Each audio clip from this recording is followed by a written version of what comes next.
If you own a home in Florida, especially if you just recently bought a home in the last year, or you're thinking about buying one and you want to keep those property taxes under control, you're absolutely going to want to file for homestead exemption. This is one of the most important protections that Florida homeowners have. And if you live in the property as your primary residence, then you probably qualify.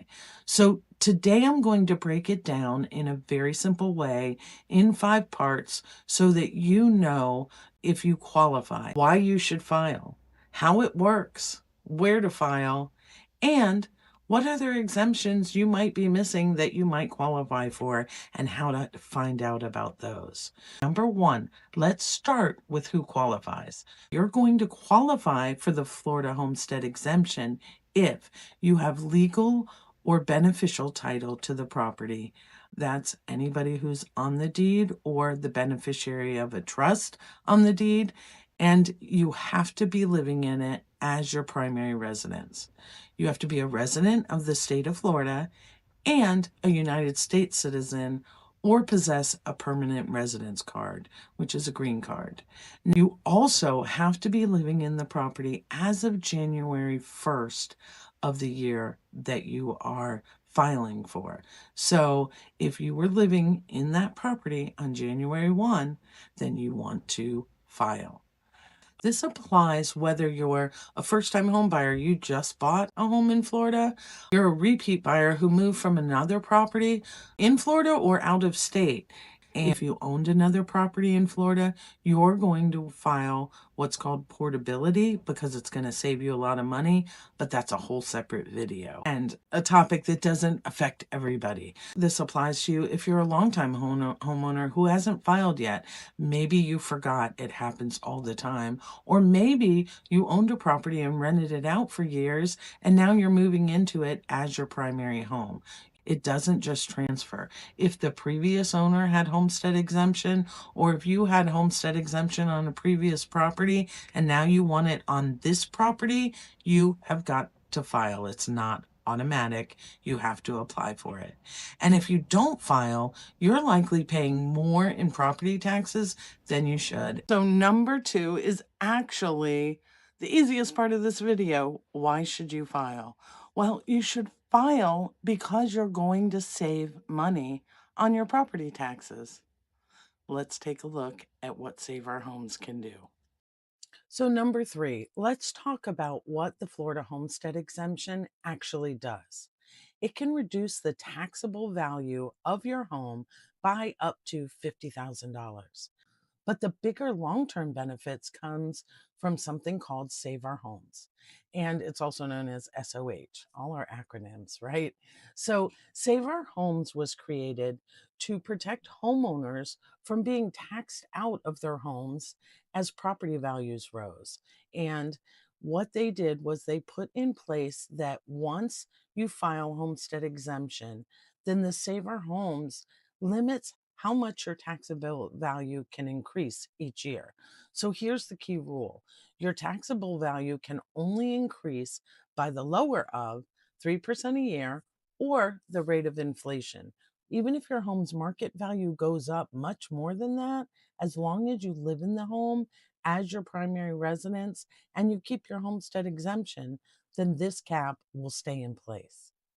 This is one of the most powerful tax protections that Florida offers homeowners. So let's look at an example. If your home that you just moved into and they reassessed it, remember my previous video on how they're going to reassess taxes, you can go and watch that on your mortgage payment is not fixed. It's in that video. But let's say your home's assessed value is $375,000. Okay, then they are going to give you up to $50,000 off of that. So instead of paying taxes on $375,000, you're going to be paying taxes on $325,000. And that's a savings to you every year. And it really adds up when you've lived in the home for a long time, like 10 years, and that property value, maybe you would sell that home now for over 500, but you're still only paying taxes on that lower, and it's only gone up a maximum of 3% a year. That's where the big savings is. Before we move on to number 4, let's just look at a couple things. And I'm going to the Seminole County Property Appraiser website. Remember, if you can Google your county website, your property appraiser website, or you can click on the links. I have a cheat sheet for you, and go to your property website and type in your address. Okay. And then we're going to look at a few things that you're going to need. So, of course, this is a property that's in a trust. But look up here, this parcel ID number, you're going to want to either print. Let me show you how to do that. You can click here and it gives you all of this good information, or you can just print, right click, and I print it so that you'll have this information saved for when you need it. And it's all kinds of good information on your property. But if we go down, so that's your parcel ID, you're going to want to save that so you can enter it when you're filing. I am going to go in to the taxes, and we're going to look at this assessed value and this exempt amount. So over here we have millage rate. You guys, the millage is just another name for taxes. I know this gets confusing, but the millage rate is what the county or city votes on every year. And they'll vote, and then let's say they'll say the millage rate is 16.9. And then they divide it up according to the budget, and they're going to say the county general fund gets 5.3751% of the millage rate, schools get 5.24, and so on. But look at here. See how that school, the assessed value is 138,919, and they're exempt. Now, if you're seeing exemptions over 50,000, remember this person probably qualifies for additional exemptions. So you see the exempt amount and then you see the taxable value. So they're taking this assessed value and subtracting the exempt amount to come up with the taxable value. Then they're going to multiply that by the millage rate, and then you're going to see the levied taxes. Okay. But if you scroll down here, you see the schools, it's only exempt 25,000. So they're going to calculate the school's percentage that they're getting, the 5.249, times the taxable value of the home. So over here is all the levied taxes. They're going to get that, add those up, and that is your tax bill for the year. Now, let's talk about number 4. Where and how do I file in Florida? So it's done through your county property appraiser's office. Every county in Florida has one, or you're going to click on my cheat sheet link. Then you're going to file either in person, online, file by mail, and sometimes you can even file by email. The most important thing to remember is the deadline. The standard deadline is March 1st, and you don't want to miss that. If you miss that, you have to wait until the following year, and you don't have that Homestead Saver Homes cap. All right, so you're going to go onto your county website. You're going to print your property information so that you have all the information on the property that you need, and then you're going to gather these documents. Now, every county is a little bit different, but you're pretty much going to need a valid driver's license or ID card in Florida, and it's got to reflect the property address. Now, remember, this is for everybody who is applying for homestead exemption. And if you're married and your spouse isn't on title, this is the one exception. They are going to be on the homestead application as well, and they're going to have to provide these documents. Okay, you're going to need at least one of the following as well: a Florida vehicle registration or a Florida voter registration card. And remember, those have to be in the property address as well. So you're also going to need your social security numbers. And if you're a permanent resident, you're going to need a copy of your green card. Okay, so that's all the information that you are going to gather. And I recommend trying online first, and you're going to go in and just upload all of that. Now, if the property that you are applying for homestead on is held in a trust, you're going to have a copy of the entire trust agreement, and that's going to have to be done via US mail or in person.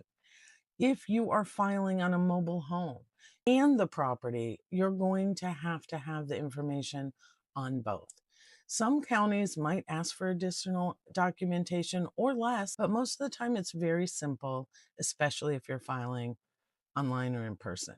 Once approved, you don't need to reapply every year as long as nothing changes. So that's the good news. And you also want to make sure that you check your mailbox, because if they're going to communicate anything to you, they're probably going to be doing that through the mail or through an email address that you provided. So if they want additional documentation or things like that, they're usually not picking up the phone and calling you. They're communicating with you via those channels. So make sure that you don't miss anything.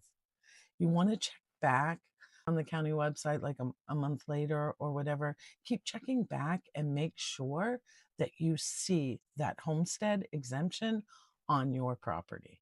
Okay, so let's talk about what other exemptions you might qualify for. Homestead exemption is the big one, but it's not the only one available.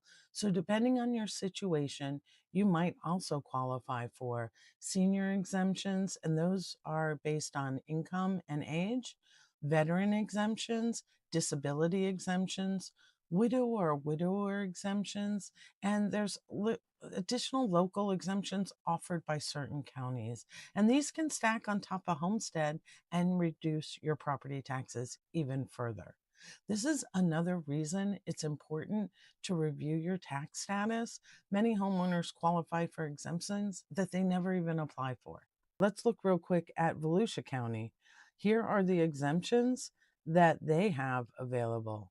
And a lot of those are the ones that I listed, but they also have religious and charitable, conservation, first responder, and agriculture classification. So make sure that you go in and read those and see if you qualify for any of those additional exemptions. Now, whether you have a homestead exemption, a total and permanent disability exemption, or any other property based tax exemption, you're still going to be responsible for non ad valorem taxes.